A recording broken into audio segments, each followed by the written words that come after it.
Hello বন্ধুরা, তোমরা কেমন আছো? আমি ভালো আছি। এই দেখো আমার সব হচ্ছে ছিলকা, আজকের এটা যা বেরিয়েছে ছিলকা আমি এনে রেখেছি ঝুড়িতে তোমাদের দেখাবার জন্যে।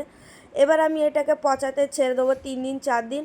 আর আমি পচাতে থাকি, যখন পচানো হয়ে যায় আমি এখন বালতিতে জলে এটাকে পচিয়ে দিয়েছি। এই দেখো, দেখতে পাচ্ছ? এই পচানো জলটা আমি এইভাবে হিলিয়ে সব গাছে দিয়ে দেবো। এত ভালো তরল সার এটা, আমি তোমাকে কি বলবো, তোমরা সবাই ইউজ করো। যদি তোমাদের কাছে জায়গা থাকে তোমরা এইভাবে সার তৈরি করো, কোনো বাইরের খাদ তোমাদের কিনতে হবে না। এই খাদ দিয়ে তোমরা গাছ তৈরি করে দেখো, সব রকম গাছে তুমি দিতে পারবে। কোনো রকম গাছ এনে যে তুমি এই গাছে ব্যবহার করতে পারবে না। এই গাছের খুবই ভালো, এই সারের খুবই ভালো কাজ করে। আমি বাইরের কোনো খাদ করি না। আমি সবজি পচানোর জল বা কলার ছিলকার পচানোর জল বা কোনো রকম ঘরে আমরা ফল আনি, সে যদি কোনো ছিলকা বেরোয় তার ফলের, সেই ফলের ছিলকা আমি ভিজিয়ে সব গাছেতে দিই। 3 দিন 4 দিন ভিজিয়ে রেখে দিই, তারপরে ওকে পচিয়ে ওই জলটা দিই। পচানোর পর আমি ওই ছিলকাটা কম্পোস্ট হতে ছেড়ে দিই। ওটা আমার কি হলো, দুটো কাজ একসঙ্গে হয়ে গেল।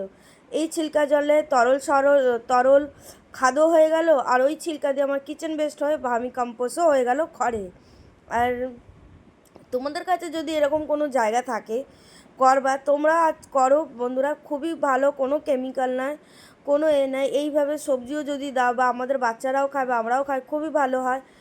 আমাদের শরীরে কোনো রকম ক্ষতি করে না। দেখো আমার ওই সবই দিয়েই এত সুন্দর সুন্দর সব গাছ। আমি কোনো রকম কেমিক্যালের মধ্যে ইউজ করি না। তো আমি বারবার বলছি, লাল পটাশ আর ইউনিক অ্যাসিড তোমরা ইউজ করতে পারবে, কিন্তু ডিএপি হোক বা আর কিছু হোক ওই সব না ব্যবহার করলেই খুবই ভালো। নিজের ঘরের কিচেন ওয়েস্ট থেকে যা কিচেন থেকে বেরোয় সেই ওয়েস্টই যদি আমরা ব্যবহার করি, আমাদের কম্পোস্টও হয়ে যায় আর তরল সারও খুব সুন্দর হয়ে যায়।